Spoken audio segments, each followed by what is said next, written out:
여기는 미국 하버드 강의실. 한 학생이 교수님의 강의에 대해 반박을 하고 있는데요. 미국 교수님은 그 학생에게 한국의 우수성에 대해 확실하게 말하고 있습니다. 그녀는 다른 교수님들에게도 둘러싸여 자신의 의견이 얼마나 잘못되었고 사실이 아니라는 것에 지적을 받고 있는데요. 충고를 받은 그녀는 이내 눈물을 흘리고 말았습니다.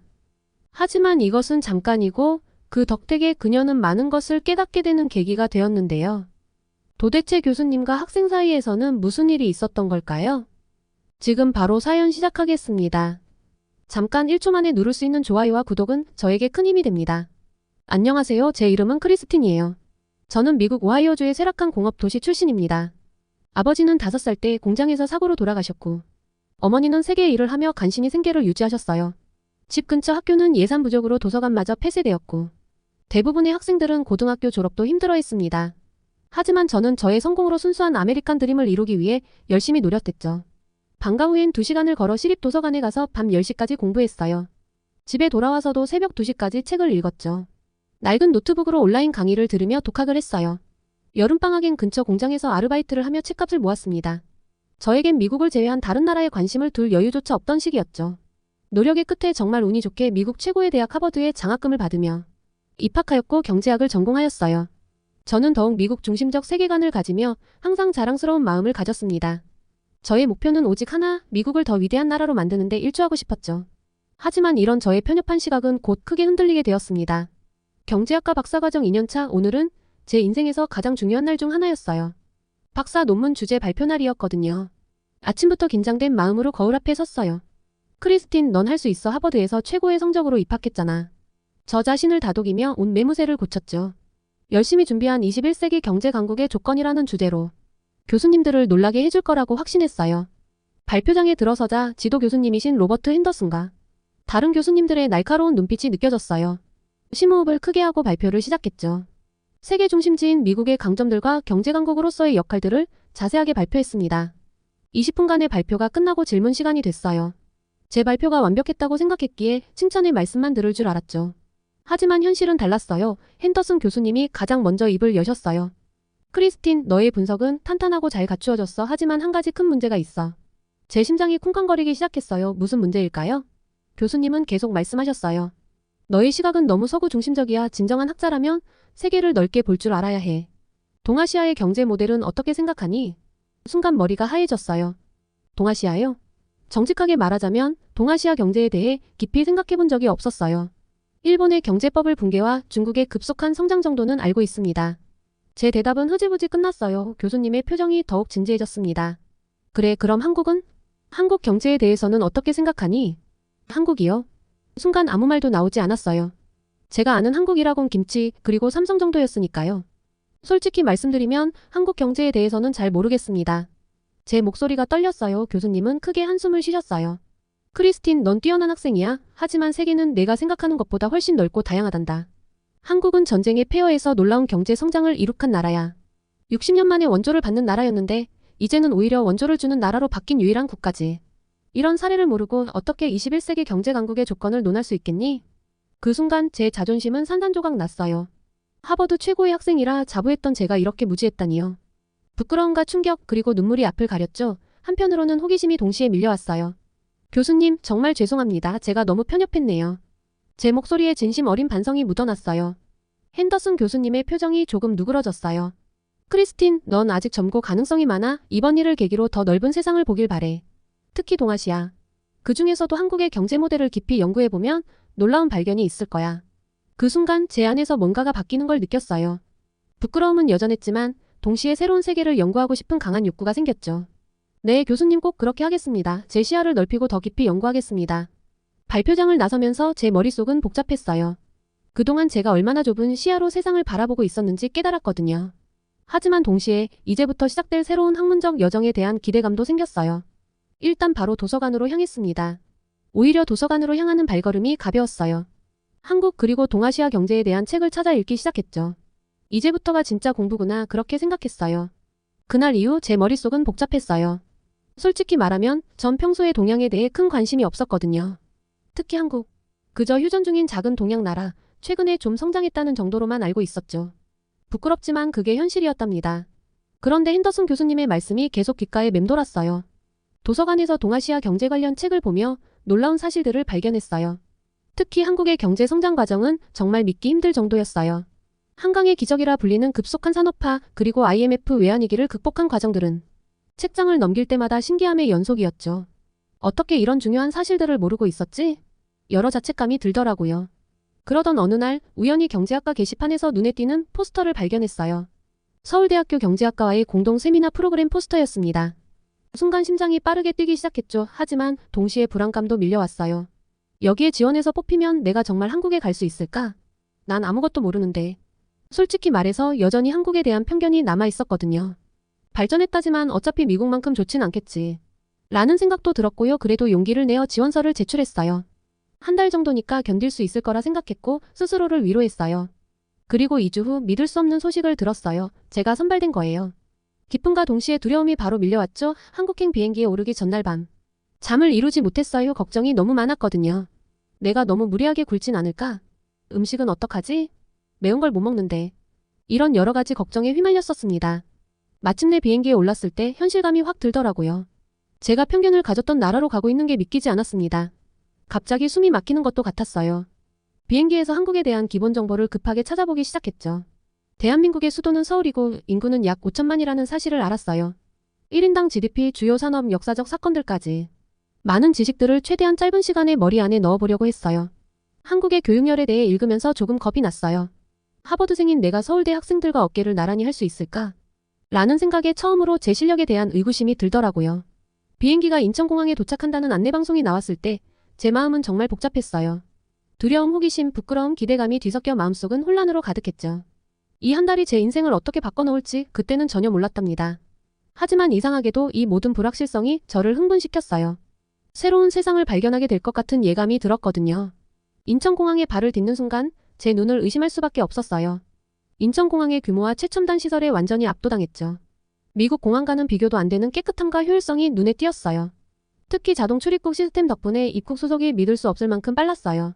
미국에서는 2시간 넘게 줄 서는 게 당연한데 여기선 20분도 안 걸렸거든요. 로봇 안내원을 보고는 정말 놀랐어요. 스스로 움직이면서 여러 언어로 안내를 해주는데 마치 SF 영화의 한 장면 같았죠. 심지어 공항 내 미술관과 전통문화체험관까지 있었는데 이건 단순한 공항이 아니라 문화복합 공간 같았어요. 서울 도심으로 향하는 길에 저는 계속해서 감탄사를 연발했어요. 특히 대중교통 시스템은 충격 그 자체였죠.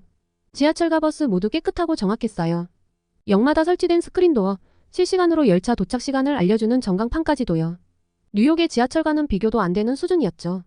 가장 놀라웠던 건 지하철 내부의 깨끗함이었어요. 뉴욕에선 지하철만 타면 노숙자들을 마주치는 게 일상인데 여기선 그런 모습을 전혀 볼 수 없었어요. 쓰레기도 거의 없고 시민들의 질서 의식도 높아 보였죠. 사실 최근 미국은 점점 더 어려워지고 있어요. 월세는 계속 오르고 경제는 불안정하죠. 그 결과 노숙자와 약에 빠진 사람들이 급증하고 있습니다. 뉴욕 지하철을 탈 때마다 이런 현실에 가슴이 아팠는데 서울의 모습을 보니 더욱 대조적으로 느껴졌어요. 어떻게 이런 차이가 생긴 걸까요? 서울에 도착하고 가장 큰 충격은 서울대학교 캠퍼스였어요. 첨단 시설은 기본이고 도서관이 24시간 운영된다는 사실에 놀랐죠.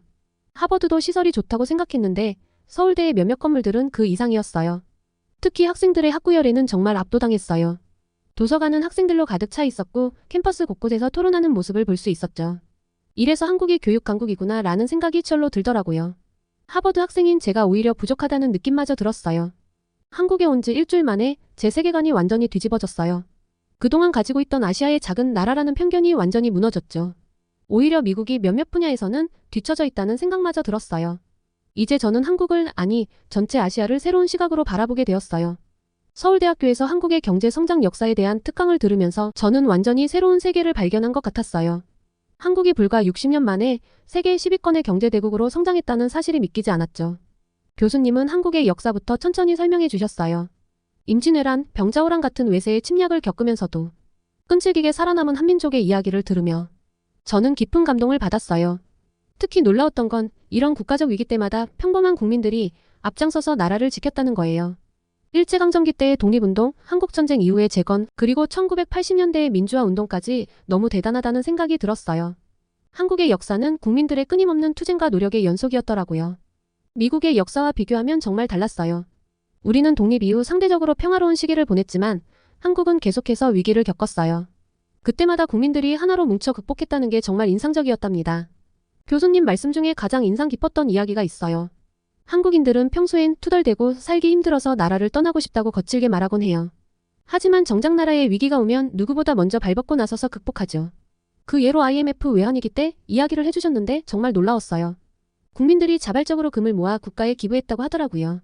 아무도 강요하는 것 없이 스스로 선택했다는 거예요. 미국에선 상상도 할 수 없는 일이죠. 이런 국민성은 다른 어떤 나라에서도 찾아볼 수 없는 특별함인 것 같았어요. 특강 후에는 삼성전자의 견학도 다녀왔습니다. 세계적인 기업들의 최첨단 시설을 보면서 한국의 기술력에 다시 한번 놀랐죠. 특히 삼성의 반도체 공장은 정말 충격적이었어요. 미국 기업들도 따라가기 힘든 수준이더라고요. 그리고 판교 테크노밸리는 정말 미래도시 같았어요. 스타트업부터 글로벌 IT 기업까지 혁신의 열기로 가득 찬 이곳을 보며 실리콘밸리가 떠올랐죠. 하지만 판교는 더 체계적이고 미래지향적으로 보였어요. 이런 경험들을 하면서 계속 든 생각이 있어요. 어떻게 이렇게 짧은 시간에 이런 성과를 이룰 수 있었을까? 그의 답은 한국인들의 독특한 정신에 있는 것 같아요. 빨리빨리 문화, 끊임없는 자기개발에 대한 집착, 위기 때마다 발휘되는 단결력들이 한국의 경제 기적을 만들어낸 원동력이라 생각해요. 미국인들의 개인주의적인 사고방식과 느긋한 태도와는 정말 대조적이에요. 우리도 한때는 이렇게 열정적이고 단결된 모습을 보였었는데 언제부터인가 그런 모습을 잃어버린 것 같아요. 최근 미국의 모습은 정치적 갈등, 양극화, 교육 시스템의 문제들이 많거든요. 반면 한국은 끊임없이 발전하고 있어요. 기술력은 이미 세계 최고 수준이고 문화적 영향력도 날로 커지고 있죠. K-팝, K-드라마, 이제는 K-푸드까지 한국 문화가 전 세계를 휩쓸고 있어요. 이런 한국의 모습을 보면서 저는 깊은 반성과 동시에 큰 영감을 받았어요. 미국도 한국처럼 위기 때 하나로 뭉치고 끊임없이 발전하려는 의지를 가져야 하지 않을까요? 한국에서의 경험이 깊어질수록 미국과의 차이점이 더욱 선명하게 드러났어요. 특히 사회 시스템 면에서는 한국의 강점을 여러 번 목격하게 되었죠. 먼저 한국의 교육열은 정말 대단해요.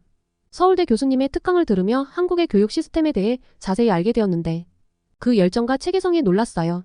한국의 대학 진학률이 80%가 넘는다는 사실에 깜짝 놀랐죠. 미국의 약 50%와 비교하면 정말 높은 수준이에요. 하지만 단순히 숫자가 높다는 것보다 교육에 대한 사회 전체의 관심과 투자가 인상적이었어요. 학부모들의 헌신, 학생들의 끊임없는 노력, 그리고 정부의 지원, 이 모든 것이 어우러져 있었어요. 세계 최고 수준의 교육이 이런 경쟁력을 만들어내고 있더라고요. 물론 지나친 경쟁으로 인한 스트레스 같은 부작용도 있다고 들었어요. 하지만 이런 교육열이 결국 한국의 빠른 경제, 성장과 기술 혁신의 원동력이 되었다는 점은 부정할 수 없을 것 같아요. 또한 치안 면에서도 한국은 정말 안전한 나라더라고요. 범죄 발생률이 극명하게 낮아 밤늦게 혼자 걸어 다녀도 전혀 위험하지 않다는 게 신기했어요. 처음에는 길거리에 CCTV가 많아서 그런가 했어요. 알고 보니 한국 사회 전반의 높은 시민의식 덕분이라고 해요. 이런 경험들을 통해 저는 사회 시스템의 중요성을 깨달았어요. 단순히 개인의 능력이 뛰어나다고 해서 좋은 나라가 되는 게 아니라 효율적이고 공정한 시스템이 뒷받침되어야 한다는 거죠. 한국의 사례를 보면서 미국 사회의 문제점들이 더욱 선명하게 보이기 시작했어요. 교육의 양극화, 높은 범죄율, 관료주의적 공공서비스 같은 문제들을 어떻게 해결할 수 있을까 고민하게 됐죠. 물론 한국 시스템이 완벽하다는 건 아니에요.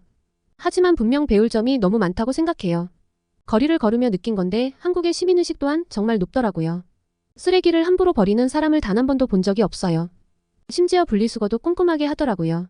이런 모습이 높은 교육 수준과 연관이 있다는 생각이 들었어요. 한 번은 길을 잃었을 때 도움을 요청했는데 영어로 능숙하게 대화하며 친절하게 길을 알려주시는 분을 만났어요. 나중에 알고 보니 그분이 평범한 주부였다는 거예요. 미국에서는 상상하기 힘든 일이죠. 교육이 단순히 개인의 성공을 위한 수단이 아니라 사회 전체의 발전을 위한 기반이 된다는 걸 알았어요. 한국의 높은 교육열이 결국 성숙한 시민의식으로 이어지고 이것이 사회 시스템 전반의 효율성을 높이는 것 같아요. 이제 제가 해야 할 일은 명확해졌어요. 한국에서 배운 이 모든 것들을 미국에 알리고 우리 교육 시스템과 시민의식을 개선하는 데 기여하는 거예요. 쉽지 않은 일이겠지만 이번 경험을 통해 변화의 가능성을 봤으니까요. 미국도 더 나은 사회를 만들어갈 수 있을 거예요. 한국에서의 이 값진 경험들이 그 변화의 시작점이 되길 희망합니다. 많은 것을 느끼고 경험한 에밀리의 사연은 여기까지입니다. 미국과 한국의 이러한 차이점에 대해 알고 있으시면 댓글로 남겨주세요. 구독과 좋아요는 영상 제작에 큰 힘이 됩니다. 지금까지 감동하늘이었습니다. 시청해주셔서 감사합니다. 행복한 시간 되세요.